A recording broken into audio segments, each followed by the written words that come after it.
Bonjour les amis, nous allons vous raconter l'histoire d'un monsieur très relax et de sa voiture un peu particulière.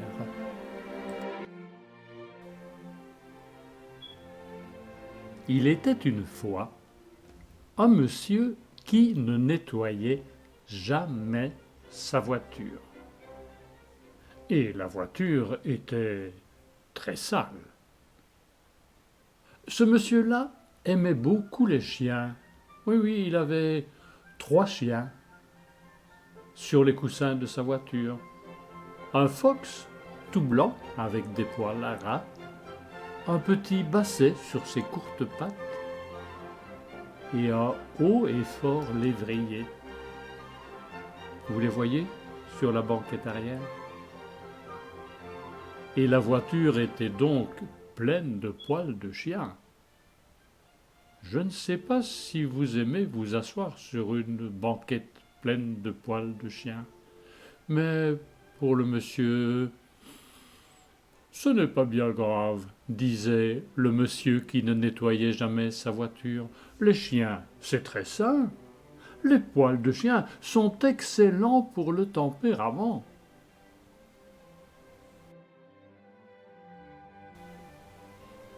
Quelquefois, le monsieur faisait monter des amis, par exemple pour aller faire une balade à la campagne. Et quand il revenait de la balade, les amis avaient des bottes pleines de boue, surtout quand c'était l'hiver. Mais montez donc, cher ami, disait le monsieur qui ne nettoyait jamais sa voiture. Et la voiture était alors pleine de poils de chien et de boue. Mais ce n'est pas bien grave, disait le monsieur qui ne nettoyait jamais sa voiture. J'aime la terre, la nature, la campagne. Les bains de boue, c'est très recommandé pour la santé. De temps en temps, le monsieur prenait sa voiture pour aller se détendre au bord d'un lac ou à la mer sur la plage. Et quand il prenait un bain, il faisait ensuite sécher son maillot de bain et son essuie sur la banquette. Mais le maillot était plein de sable, et la voiture était alors pleine de poils de chien, de boue et de sable. Mais ce n'est pas bien grave, disait le monsieur qui ne nettoyait jamais sa voiture. Le sable, ça nettoie, ça décrasse, ça fait briller les chromes.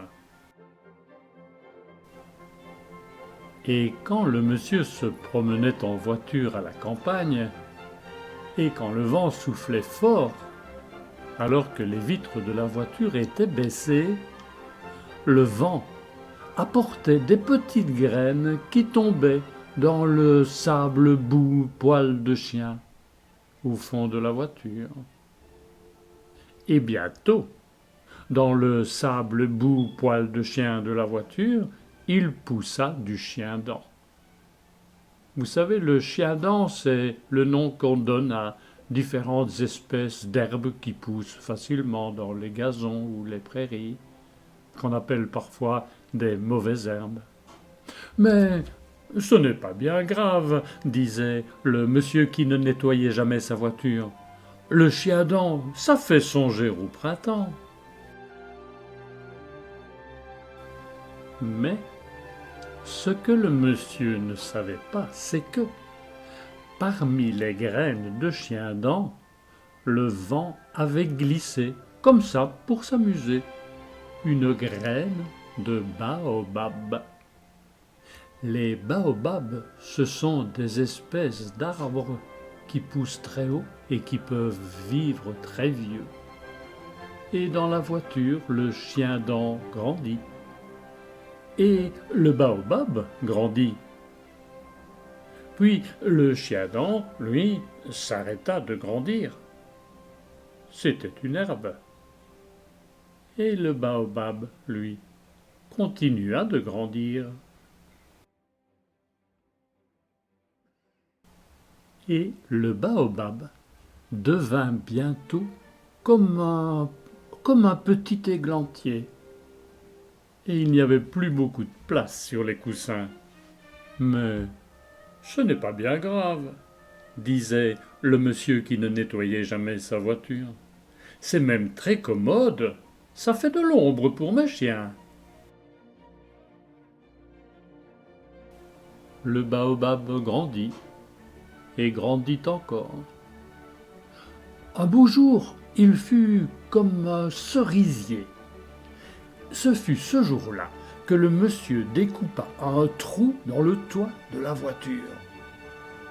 « Ce n'est pas bien grave, dit le monsieur qui ne nettoyait jamais sa voiture.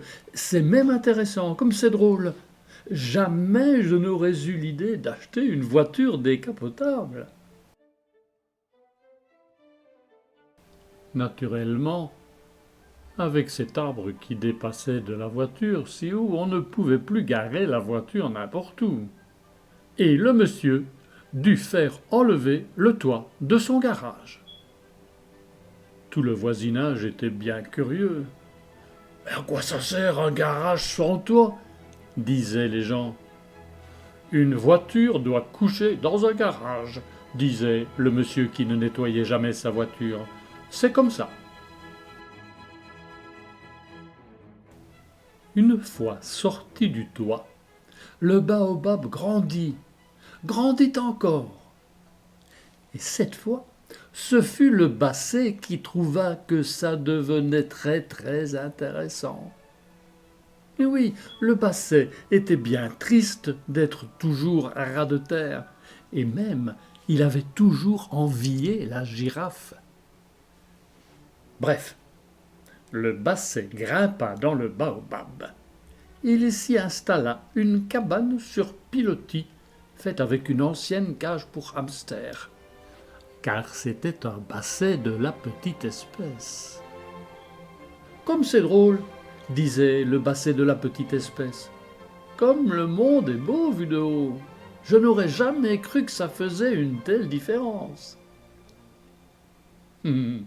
Il se prenait tout à fait pour une girafe. Et je crois que la voiture roule toujours, avec le monsieur, le basset, le fox, le lévrier, le sable, la boue, les graines, le chien-dent, et le baobab naturellement. Il y a bien longtemps que je ne les ai pas vus, et je ne sais pas comment est le baobab maintenant. Peut-être, un jour, comme ça, en te promenant sur les grands boulevards, rencontreras-tu la voiture baobab, et tu la reconnaîtras tout de suite. Le basset, toujours grimpé en haut du baobab et qui voit de très loin, il aboie comme un chef de gare dans son porte-voix. « Une ambulance à bâbord ! Une voiture de pompiers à tribord !» Car c'est un basset très prudent. Et le monsieur qui ne nettoyait jamais sa voiture, qui n'a jamais eu d'accident, est bien tranquille dans sa voiture baobab.